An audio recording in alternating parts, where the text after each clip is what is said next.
दोस्तों, आज हम लोग इस वीडियो में नाभिक से किस प्रकार से ऊर्जा प्राप्त होती है उस विषय पर चर्चा करेंगे कि नाभिक को हमें ऊर्जा कैसे मिलती है और अपार ऊर्जा मिलती है। इस बारे में हम लोग यहाँ पर बात करेंगे कि नाभिक को हम सबको ऊर्जा किन किन कारणों से मिलती है और उनके लिए कौन से कारण आवश्यक हैं।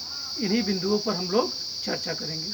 तो नाभिक से मिलने वाली ऊर्जा जो है वो ऊर्जा दो तरीके से हम लोगों को मिलती है। नाभिक से हमको ऊर्जा दो तरीके से मिलती है। कितने तरीके से मिलती है? दो तरीके से हमको ऊर्जा मिलती है नाभिक से। अब जो ये दो तरीके से हमको नाभिक से ऊर्जा मिलती है, ये आखिर दो तरीके से हमको किस प्रकार से नाभिक से ऊर्जा मिल रही है, हम लोग इसी को समझेंगे, इसी को देखेंगे। तो इसमें जो है पहला बिंदु आपका है कि नाभिक जो है या तो छोटे नाभिक में परिवर्तित होगा, बड़ा नाभिक, तब हमको ऊर्जा मिलेगी, या बड़ा नाभिक जो है छोटे नाभिक में परिवर्तित होगा तब मिलेगी ऊर्जा, या फिर छोटे नाभिक बड़े नाभिक में परिवर्तन होंगे तब हमको नाभिक से ऊर्जा मिलती है।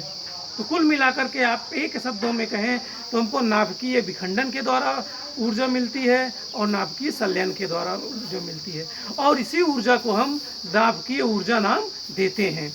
अब नाभिकीय विखंडन में क्या होता है और नाभिकीय संलयन में क्या होता है, इसे भी आप लोग ध्यान दें। तो नाभिकीय विखंडन में आपका नाभिकीय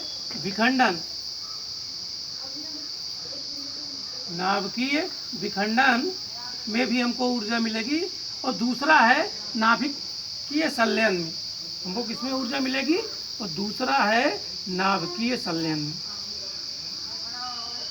नाभिकीय संलयन में हमें दो फॉर्मेट में नाभिक से ऊर्जा मिलती है। और यहाँ पर एक चीज़ ध्यान दे दें कि नाभिकीय विखंडन में एक होता है नियंत्रित विखंडन, एक होता है आपका नियंत्रित विखंडन, और दूसरा होता है अनियंत्रित विखंडन। अनियंत्रित विखंडन, ये भी आपको ध्यान रहना चाहिए। तो ये दो फॉर्मेट इसके हैं, एक आपका नियंत्रित और अनियंत्रित का। तो नाभिक से जो ऊर्जा मिलती है हमें दो रूपों में मिलती है, एक नाभिकीय विखंडन जब होगा तब, और दूसरा जब नाभिक का संलयन होगा तब हमको ऊर्जा मिलेगी। अब हम पहले बिंदु पर बात कर लेते हैं, आपका जो आपका यहाँ पर नाभिकीय विखंडन है, ये नाभिकीय विखंडन होता क्या है और इससे हमें ऊर्जा किस प्रकार से मिलती है और इसके लिए आवश्यक क्या है, इस विषय वस्तु पर हम पहले चर्चा करेंगे। तो नाभिकीय विखंडन में दोस्तों हमें ध्यान ये देना होता है कि नाभिकीय विखंडन में कोई भारी नाभिक लगभग समान नाभिकों में टूटेगा, दो या दो से अधिक लगभग समान नाभिकों में टूटता है, ये आपको ध्यान रहना चाहिए। कितने नाभिकों में टूटेगा? दो लगभग समान नाभिकों में टूटेगा, तभी आपको ऊर्जा मिलेगी। मतलब नाभिक जब बड़ा नाभिक जब छोटे नाभिकों में टूट रहा है, लगभग समान नाभिकों में टूट रहा है, तो ही आपको ऊर्जा यहाँ पर मिल रही है नाभिकीय विखंडन में। और दूसरी बात करते हैं नाभिकीय संलयन की। तो नाभिकीय संलयन की क्या है? नाभिकीय संलयन में जब आपका छोटे छोटे नाभिक मिलकर के बड़े नाभिक का निर्माण करते हैं, छोटे नाभिक बड़े नाभिक बनाते हैं मिलकर के, तो यहाँ पर ऊर्जा मिलती है, और इस प्रक्रिया को हम नाभिकीय संलयन कहते हैं। तो ये नाभिकीय अपक्रिया है कि क्या है मित्रों, दोस्तों ध्यान रहे, नाभिक से जो ऊर्जा प्राप्त होती है नाभिकीय विखंडन अपक्रिया के द्वारा प्राप्त होती है हमको, और नाभिकीय संलयन अपक्रिया के द्वारा। तो नाभिकीय विखंडन और नाभिकीय संलयन एक नाभिक की अपक्रियाएं हैं। और किस प्रकार की अपक्रियाएं हैं? नाभिकीय विखंडन में बड़ा नाभिक छोटे नाभिकों में टूटता है तो ऊर्जा मुक्त होती है, वो ऊर्जा हमें मिलती है। और नाभिकीय संलयन में छोटे छोटे नाभिक जब बड़े नाभिक में परिवर्तित होते हैं तो वहाँ पर हमें ऊर्जा मिलती है। अब यहाँ पर नाभिकीय विखंडन के लिए शर्त क्या है? नाभिकीय विखंडन में जब तक न्यूट्रॉन की बमबारी किसी भारी नाभिक पर नहीं होगी तब तक उसका विखंडन नहीं होगा। तो नाभिकीय विखंडन के लिए यह आवश्यक हो जाता है, क्या आवश्यक हो जाता है कि उस पर न्यूट्रॉन की बमबारी आप करिए, तभी नाभिक का विखंडन होगा, तभी नाभिक टूटेगा और हमको ऊर्जा मिलेगी। वहीं संलयन अपक्रिया में हम देखें, संलयन नाभिकीय अपक्रिया में हम लोग देखें तो संलयन नाभिकीय अपक्रिया में भी आवश्यकता है आवश्यक शर्त है कि क्या होना चाहिए उसके साथ, तो इसके लिए ताप दाब की आवश्यकता होती है। जब तक उचित ताप और दाब नहीं मिलेगा तब तक आपकी अपक्रिया नहीं होगी। कैसे नहीं होगी अपक्रिया? एक उचित ताप दाब जब तक आपके परमाणु को या छोटे नाभिक को नहीं मिलेगी तब तक ये व्यवस्थाएं आपके पास नहीं होंगी। उसमें नाभिकीय संलयन होना चाहिए या होगा, ये आपको हमेशा ध्यान रहे। और दूसरी बात यह है कि दोनों में शर्त है, इसमें न्यूट्रॉन की बमबारी होनी चाहिए विखंडन नाभिकीय विखंडन के लिए, और नाभिकीय संलयन के लिए उचित ताप दाब की आवश्यकता होनी चाहिए। अब हम इसके लिए एक एक आवश्यक उदाहरणों को लेकर के समझ लेते हैं, जिससे आपको कोई ये आप नाभिकीय संलयन और नाभिकीय विखंडन आसानी से समझ में आए। तो हम पहले एग्जाम्पल लेते हैं नाभिकीय विखंडन के लिए। नाभिकीय विखंडन में आप देखें कि यहाँ पर 92 यूरेनियम 235 ले रहे हैं। कितना ले रहे हैं? 92 यूरेनियम 235 लिया जा रहा है। अब 92 यूरेनियम 235 का क्या मतलब है आप लोग जानते हैं? पहले से इस चीज को जानते हैं 92 यूरेनियम 235 का क्या मतलब है। अब इसमें एक न्यूट्रॉन की बमबारी करते हैं। कितने न्यूट्रॉन की? एक न्यूट्रॉन की बमबारी यहाँ पर की जाती है।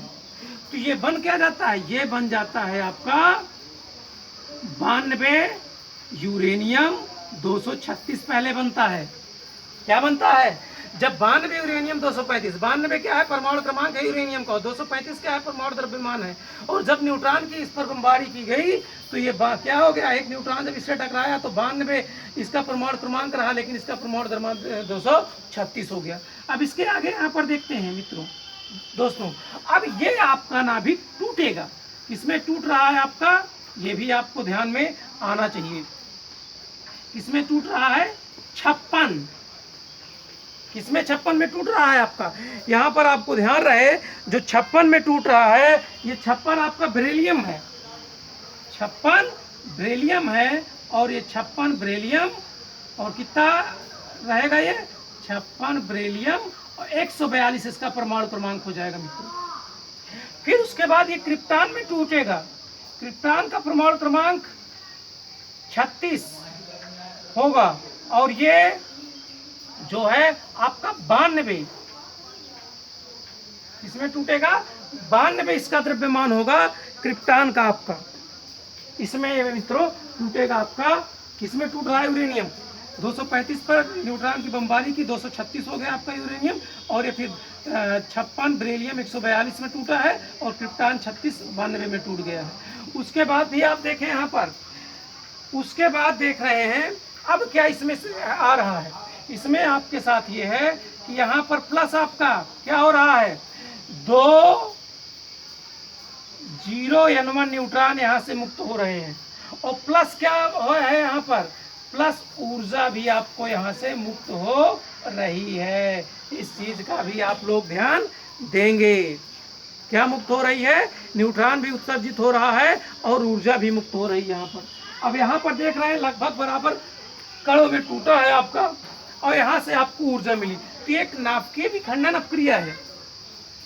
नाभिकीय विखंडन अपक्रिया में आप लोग देखें किस प्रकार से 92 यूरेनियम 235 पर जब न्यूट्रॉन की बमबारी हुई तो ये यूरेनियम 92 236 बना, और 236 जो है ये आपके बेरिलियम और क्रिप्टॉन में टूटा। साथ में न्यूट्रॉन भी इससे मुक्त हुए, और उसके साथ आपका क्या हुआ?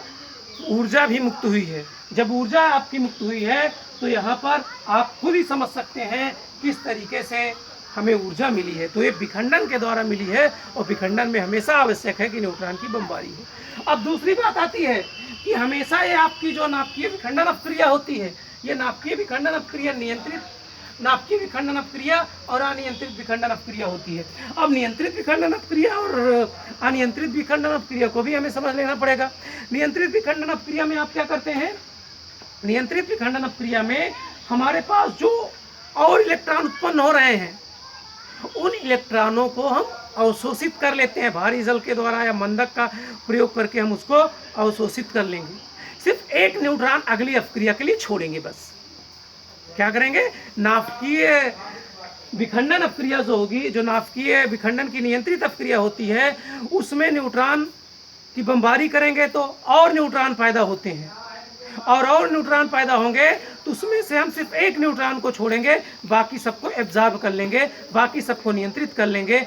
एक न्यूट्रॉन इसलिए छोड़ेंगे कि वो अपक्रिया आपकी कंटिन्यू लगातार आगे बढ़ती रहे, इसलिए हम उसे जो है नियंत्रित अपक्रिया का नाम देंगे, क्योंकि उसमें से एक न्यूट्रॉन को छोड़ करके बाकी न्यूट्रॉनों को हम अवशोषित कर ले रहे हैं अवशोषक के द्वारा या मंदक के द्वारा।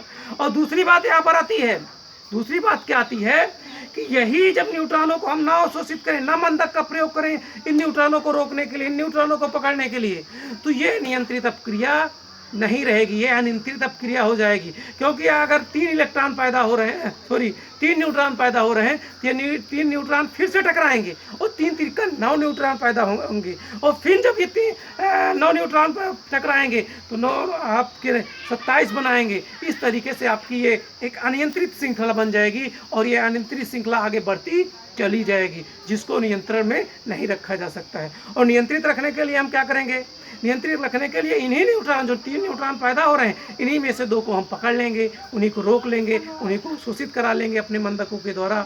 जैसे मंदक में क्या प्रयोग करते हैं, जल का प्रयोग करेंगे, ग्रेफाइट का प्रयोग करेंगे, इनकी मदद से हम इन न्यूट्रॉनों को अवशोषित कर लेते हैं। और अवशोषित कराने के बाद फिर यह नियंत्रित अपक्रिया हमारी बन जाएगी। और जब नहीं अवशोषित होंगे तो 3 के बाद फिर 3 और न्यूट्रॉन पैदा होंगे, फिर 3 तिरिका 9 होंगे, फिर 9 तिरिक 27 होंगे, फिर 27 तिरिक 81। इस तरीके से हमारे न्यूट्रॉन जब बढ़ेंगे तो हमारी यही अपक्रिया बार बार यूरेनियम से टकराएंगे और बार बार ये अपक्रिया आगे बढ़ती चली जाएगी और ये अनियंत्रित अपक्रिया का रूप ले लेगी। ये आपको अच्छी तरीके से यहाँ पर समझ में आ जाना चाहिए मेरे दोस्तों। अब दूसरी बात करते हैं नाभिकीय संलयन की। नाभिकीय संलयन आपकी दूसरी अपक्रिया है। अब नाभिकीय संलयन की जब बात करते हैं तो नाभिकीय संलयन